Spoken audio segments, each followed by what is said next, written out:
Selesa ke tidak penerbangan Air Asia X yang digunakan untuk sektor umrah daripada KL ke Jeddah, Jeddah KL? Ini adalah soalan biasa yang ditanya oleh para jemaah yang nak daftar pakej umrah menaiki pesawat Air Asia. Jadi hari ini saya nak tunjuk bagaimana keadaan pesawat Air Asia X yang digunakan untuk sektor umrah. Adakah pesawatnya sama macam pesawat yang digunakan untuk flight domestik di Malaysia ataupun flightnya lain? Kita tengok bagaimana keadaan pesawatnya, selesa ke tidak, boleh bernafas ataupun tidak, apa makan yang diberikan dalam penerbangan, semuanya kita akan tengok. Nak tahu?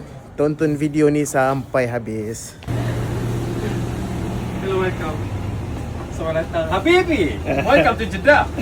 Okey, baik, ini adalah pesawat Air Asia X bagi sektor umrah A330 300 Airbus. Ini pula adalah ruangan business class ataupun premium flatbed. Ruangan yang selesa, kerusi boleh baring, tetapi ruangan terhad hanya ada 12 kerusi sahaja. Yang ini pula adalah ruangan ekonomi, quiet zone dan belah belakang adalah ekonomi biasa. Kesemua ruangan ekonomi keadaan seatnya sama, keselesaannya juga sama. Okey, baik, jom kita tengok bagaimana keadaan seat bagi Air Asia X. Ruangan kaki masih ada, seat boleh sandar ke belakang. Dan masya-Allah, abang kita ni agak tinggi tetapi masih ada ruangan kaki di bahagian hadapan. Seat dalam Air Asia selesa tak selesa? Selesa. Okey, ruang kaki pun ada. Kaki. Masya-Allah, abang ni masya-Allah panjang. Kan tinggi tapi masya-Allah masih selesa lagi. Ini pula tandas di dalam pesawat Air Asia X.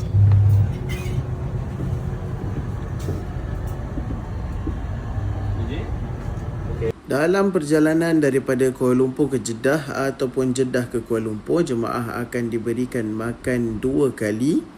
Nasi dan juga air mineral telah include dalam penerbangan kita. Adapun makanan-makanan lain jika nak ditambah perlulah dibeli dalam pesawat. Jika makanan yang diberikan tidak mencukupi, jemaah masih ada pilihan untuk membeli makanan di dalam pesawat Air Asia yang dijual oleh kru kabin. Ada makanan-makanan ringan, nasi, pasta dan sebagainya. Ada juga air yang dijual, air kopi, coklat, teh ataupun air-air yang refreshing. Okey, baik, ini adalah pemandangan sebelum mendarat di Kuala Lumpur. Overall bagi saya penerbangan ni walaupun penerbangan ekonomi tetapi masih lagi selesa dan berbaloi. Jadi insya-Allah jemaah-jemaah yang bakal menaiki pesawat Air Asia X, mudah-mudahan anda dapat sedikit gambaran dengan video yang saya kongsikan ini. Assalamualaikum warahmatullahi wabarakatuh.